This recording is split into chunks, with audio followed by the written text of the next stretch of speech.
Hello बच्चों, कैसे हैं आप। आज हम कक्षा 8 विषय हिंदी बसंत भाग 3 के अध्याय 11 जिसका नाम है सूरदास के पद। तो इस पाठ के हम सभी अभ्यास कार्य को देखने वाले हैं। पदों से प्रश्न 1। बालक श्री कृष्ण किस लोभ के कारण दूध पीने के लिए तैयार हुए, यानी कि श्री कृष्ण को किस प्रकार का लोभ लालच दिया गया जिससे कि वह दूध पीने के लिए तैयार हो गए। तो बालक श्री कृष्ण को चोटी बड़ी होने के लोभ में आकर के दूध पीने को तैयार हुए, यानी कि उन्हें यह बताया गया कि जब तुम दूध पियोगे तो तुम्हारी चोटी बड़ी हो जाएगी। तो इस लोभ में आकर के श्री कृष्ण ने दूध पीने को तैयार हुए। प्रश्न 2। श्री कृष्ण अपनी चोटी के विषय में क्या क्या सोच रहे थे। तो उत्तर है कि श्री कृष्ण अपनी चोटी के विषय में सोच रहे थे कि कब उनकी चोटी बड़ी होगी और कब यह लंबी और मोटी होगी। प्रश्न 3। दूध की तुलना में श्री कृष्ण कौन से खाद्य पदार्थ को अधिक पसंद करते हैं। तो उत्तर है दूध की तुलना में श्री कृष्ण माखन रोटी को खाना अधिक पसंद करते हैं। प्रश्न 4। तै ही पूत अनोखी जायो पंक्तियों में ग्वालिन के मन के कौन से भाव मुखरित हो रहे हैं।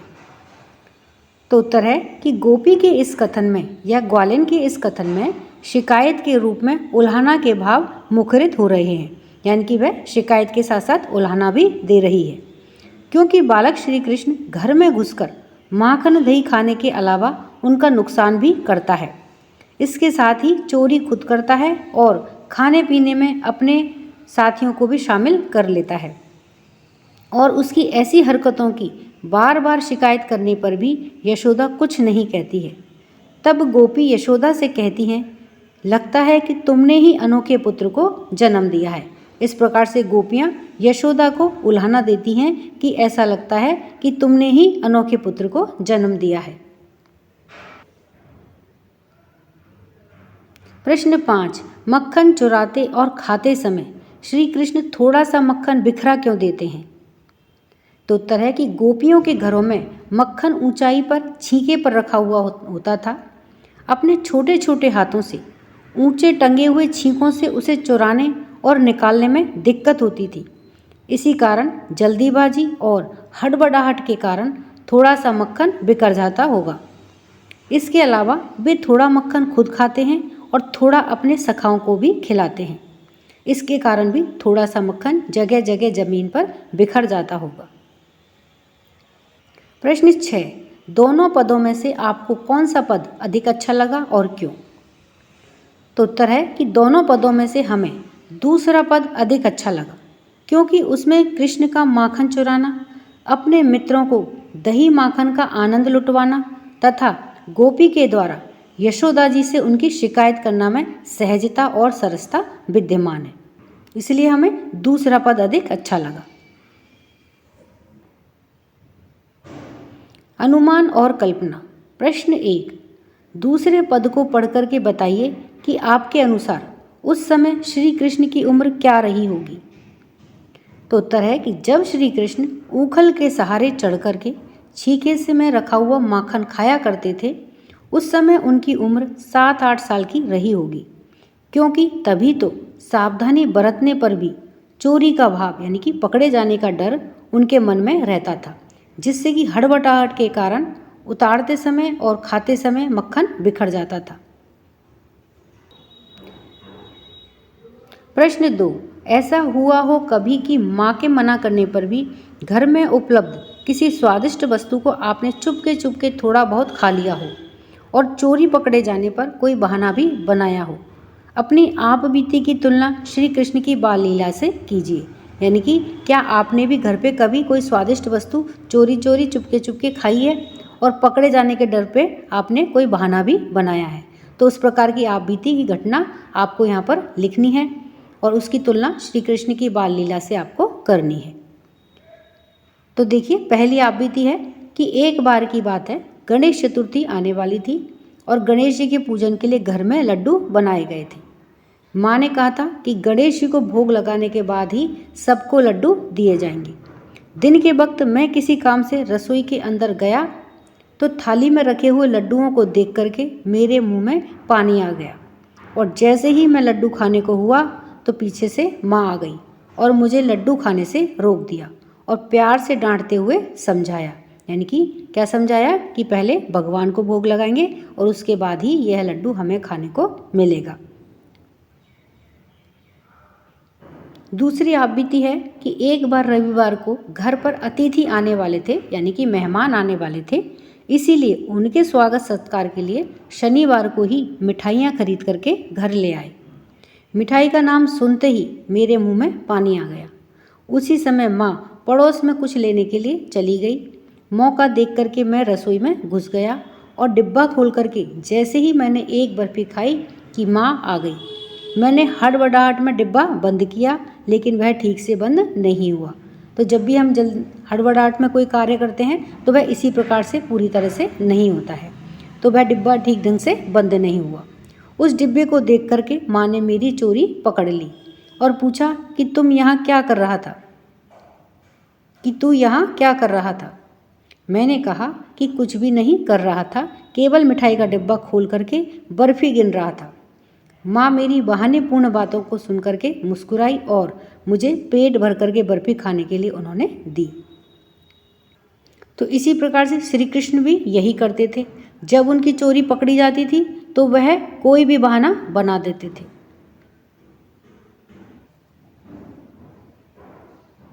प्रश्न 3, किसी ऐसी घटना के विषय में लिखिए जब किसी ने आपकी शिकायत की हो और फिर आपके अभिभावक यानी कि माता पिता, बड़ा भाई या बहन ने आपसे उत्तर मांगा हो।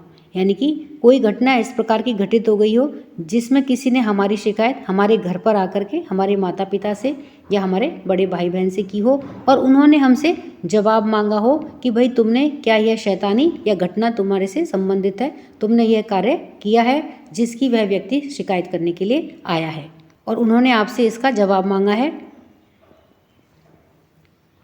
तो इसमें क्या है कि मैं बचपन में बहुत शरारती था। एक बार मैं अपनी दीदी के ससुराल गया।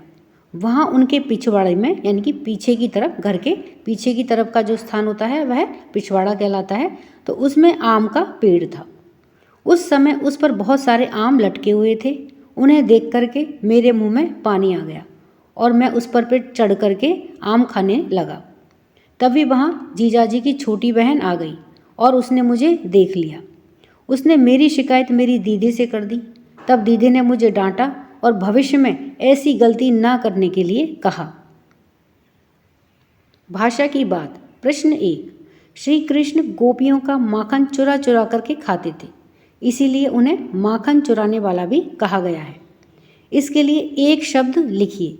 तो माखन को चुरा करके खाने वाले को क्या कहते हैं? माखन चोर। तो इसके लिए एक शब्द क्या होगा? माखन चोर। प्रश्न 2, श्री कृष्ण के लिए 5 पर्यायवाची शब्द लिखिए। यानी कि श्री कृष्ण को और किन किन नामों से जाना जाता है।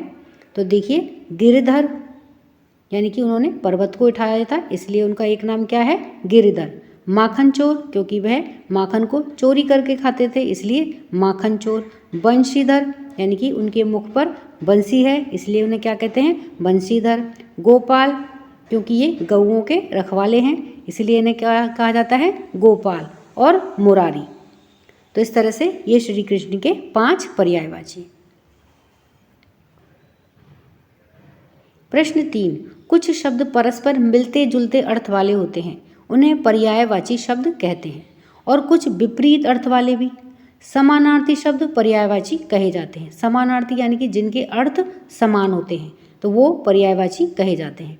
और विपरीतार्थक शब्द विलोम, और जिनके अर्थ विपरीत होते हैं, अलग होते हैं, उन्हें क्या कहते हैं? विलोम शब्द कहते हैं। जैसे पर्यायवाची में चंद्रमा का पर्यायवाची यानी कि शशि, इंदु और राका, यानी कि चंद्रमा को हम इन नामों से भी जानते हैं। तो ये क्या हैं? इसके चंद्रमा के पर्यायवाची शब्द हैं। मधुकर को हम भ्रमर, भौरा और मधु, ये मधुकर के पर्यायवाची शब्द हैं। सूर्य को हम रवि, भानु और दिनकर। अब विपरीतार्थक शब्द यानी कि विलोम शब्द में देखिए, दिन का उल्टा क्या होगा या विलोम शब्द क्या होगा? रात। श्वेत यानी कि सफ़ेद, तो इसका विलोम क्या होगा? श्याम। श्याम यानी काला। शीत यानी कि ठंडी, तो इसका विलोम क्या होगा? उष्ण। उष्ण यानी गर्मी। पाठों से दोनों प्रकार के शब्दों को खोज करके लिखिए। अब हमें दोनों प्रकार के यानी कि पर्यायवाची शब्द और विलोम शब्द हमें पाठ में से खोज करके लिखने हैं। तो आइए इन्हें देखें। तो शब्द है मैया। अब हमें इसके पर्यायवाची शब्द देखने हैं कि हम मैया को और क्या क्या कहते हैं। तो देखिए, मैया का पर्यायवाची शब्द है माता, जननी, माँ और धात्री, यानी कि धारण करने वाली धात्री। बलराम, इसके पर्यायवाची क्या क्या हैं? हलधर और बलदाऊ। ये श्री कृष्ण के बड़े भाई हैं, तो इन्हें क्या कहते हैं? बलदाऊ और हलधर। हरि, हरि का मतलब भगवान, तो इनके क्या क्या पर्यायवाची हैं? देखिए, प्रभु, ईश्वर, नारायण और परमात्मा। मंदिर, पर्यायवाची हैं घर, आलय और निकेतन। दूध, इसके पर्यायवाची शब्द हैं दुग्ध, पय, क्षीर और गौरस। सूरज, इसके पर्यायवाची हैं रवि, भानु, दिनकर, दिवाकर और भास्कर। दिवस, इसके पर्यायवाची शब्द हैं दिन, दिवा, वासर और बार। सखा, सखा यानी क्या होता है? मित्र या दोस्त, तो इसके देखिए पर्यायवाची क्या क्या हैं? मित्र, सहचर, मीत और दोस्त, तो ये सखा के पर्यायवाची शब्द हैं। अब हमें विलोम शब्द या विपरीतार्थक शब्द देखने हैं। तो शब्द है कच्चा, तो इसका विलोम क्या होगा? पक्का। दिवस, इसका क्या होगा? दिवस का मतलब दिन, तो इसका विलोम क्या होगा? रात्रि। समर्थ, असमर्थ, विलोम क्या होगा? असमर्थ। पक्ष, इसका विपरीत अर्थ क्या होगा? विपक्ष। प्रकट यानी कि दिखना, और ओझल यानी कि नहीं दिखना, तो यह इसका विलोम शब्द है। प्रधान का होगा गौण,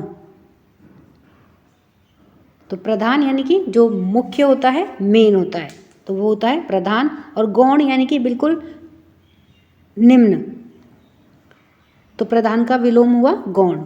आकर्षण, इसका विलोम है अपकर्षण या विकर्षण भी हो सकता है इसका। लोभ, इसका विपरीतार्थक शब्द है निर्लोभ। तो बच्चे देखिए, ये आपके पाठ से संबंधित शब्दार्थ हैं, तो एक बार इन्हें देखते हैं।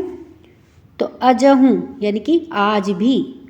बल, बलराम। बेनी यानी कि चोटी। हई यानी कि होगी। काढ़त, काढ़ना मतलब कि बाल बनाना। गुहत, गूथना, बालों को गूथना। भुई, भुई यानी पृथ्वी या फिर भूमि। लोटी, लोटने लगी। पची पची, बार बार, बार बार पचना, बार बार कहना, मतलब पची पची। हरि हलधर, हरि यानी कृष्ण और हलधर यानी बलराम। जोटी, जोड़ी।